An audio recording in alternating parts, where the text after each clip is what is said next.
disgusting. That's why I asked. Who's driving? It's over 9. What? Crap car. Addition. Use the boots to get it. No. Huh? What the f? Hello again, everyone. This is Bionic Slime. I am your online voice for reviews of your choice, and this is another installment of BS Reviews. Today, we take a look at a remake film based on the infamous Universal classic movie of the same name, The Wolfman. This is really interesting because out of all the Universal monsters, everyone's been pretty much remade 50 times over. I mean, Dracula, The Mummy, Frankenstein, and there have been plenty of werewolf movies, but there have not really been that many Wolfman movies. So I was really impressed that they tried something different and remade this film particularly as opposed to just making another werewolf movie. Wolfman is brought to you by Universal Pictures, shocker there. It was directed by Joe Johnston, who, interestingly enough, is going to be directing the up-and-coming Avengers film Captain America. It was written by Andrew Kevin Walker and David Self, and stars Benecio Del Toro as Lawrence Talbot, Emily Blunt as Gwen Conleaf, Anthony Hopkins as Sir John Talbot, and Hugo Weaving as Inspector Aberline.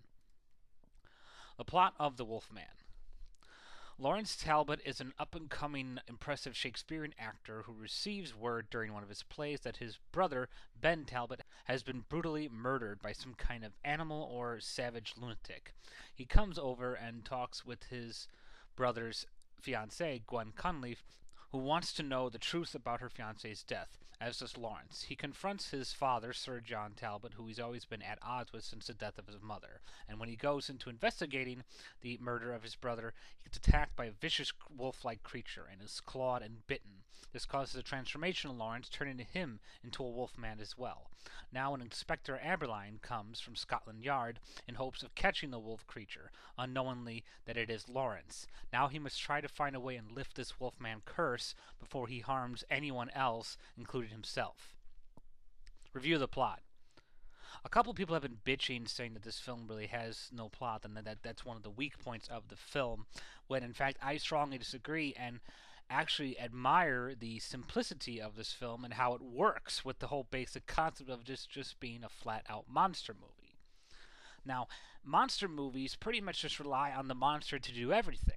But what's interesting about this film is that it constantly bounces back between not only the monster aspect, but the emotional detachment aspect. And that's one of the big key points that was with the original Wolfman.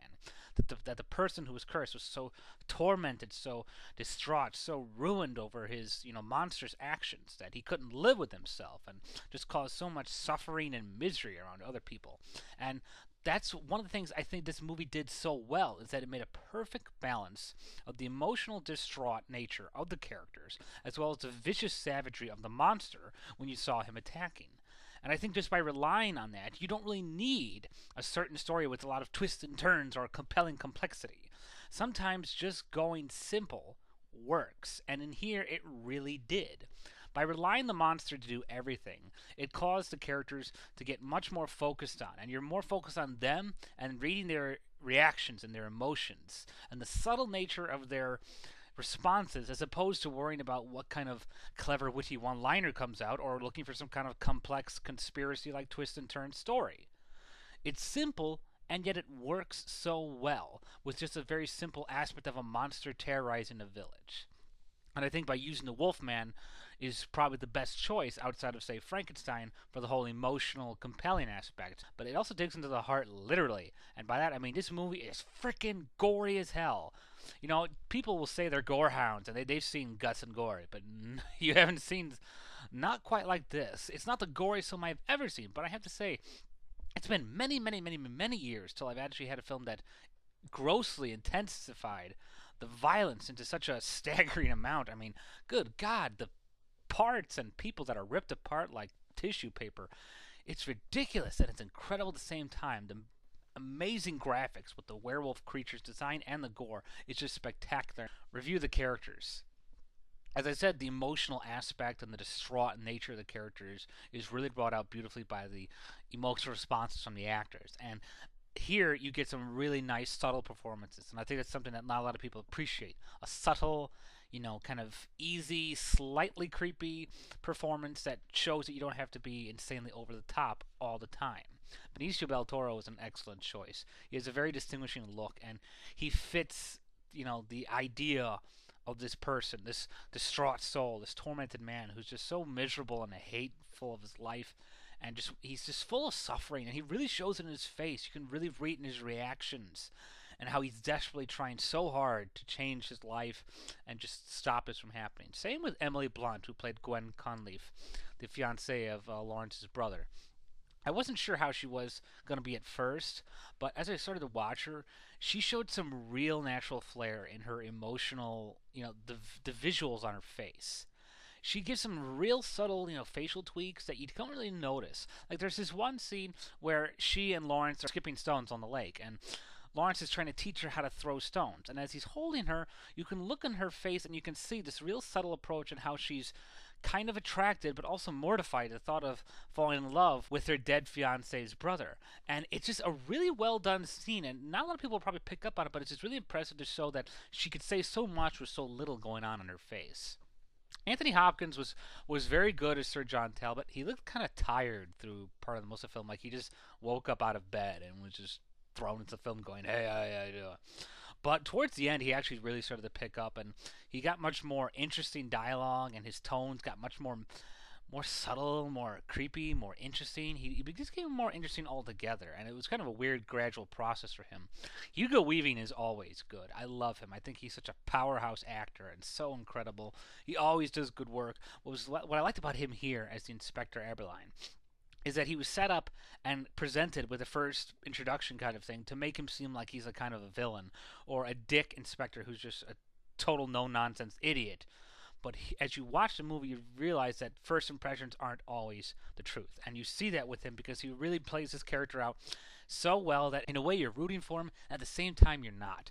It's a really interesting dichotomy you got with a character who is a cop and yet is still presented with the possible image of being a dick or an asshole, but he manages to make it all smoothly without the character looking too incompetent, too overly intelligent, or just too overly dickish. So I really got to hand it to Hugo Weaving. He's always impressed me, and this movie is another example that he continues to impress me.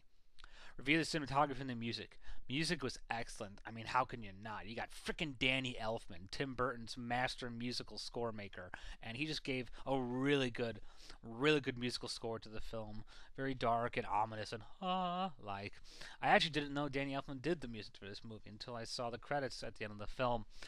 Visuals were fantastic. There's a lot of beautiful shots with the trees and just zoomings with the way the city pans out and that. This movie gave you a real good sense of where it is and the kind of atmosphere it exists in. Particularly was a well shot scene was the one doctor experiment scene where this one psychiatrist doctor is bringing in Lawrence Talbot in front of a group of old doctors to prove that he's not a werewolf kind of thing. Needless to say, it doesn't work out too well. But it looks so damn good. It's shot in such a wonderful angle that you really get a sense of how interesting this world is and just really get into the deep heart of it. Flaws about the film. There was about one or two things that particularly bothered me, and they were the only real problems with the film. One is in the beginning, it kind of drags. It's kind of a slow film. Not a slow burn, just a slow in the beginning. And it doesn't really pick up or go anywhere interesting until the wolf comes out. But it doesn't take too long. But the other problem is the ending is left with a very ambiguous kind of mark. I mean, they give you something interesting to chew on at the end, but it's just like you could have probably done without having that in there, because now it just leaves you with a rather conspicuously odd ending that doesn't know if it's going to go anywhere, something's going to become of it. You really can't tell with it. So that was an unfortunate mistake, in my opinion. Final wrap up. Wolfman is the first movie in 2010 that I absolutely applaud, love, and adored. Everything else, with the exception of moderate interest movies like Daybreakers and Legion, everything else has just sucked balls, and I've been majorly disappointed. But this film, thankfully, was not disappointing at all. It was an excellent, well-deserved, and well-needed remake, an already interesting film that was brought beautifully to life with excellent kick-ass gore visuals, beautiful werewolf transformations. He really looks fantastic in that makeup, top-notch acting from Benicio Del Toro, Emily Blunt, and Hugo Weaving. Anthony Hopkins was tired in the beginning, but he definitely perked up towards the end. I was a little upset with the ending, and the beginning is kind of slow, but once you really get into this, once the claws and teeth start flying, this movie really kicks ass, and it's an absolute must-see for me. I say go to the theaters and go see it. Do not miss out on this film. Bottom line, I give The Wolfman 4 stars out of 5 stars. Well, that's all for now. This has been Bionic Slime for BS Reviews. Thank you all for listening, and goodbye for now.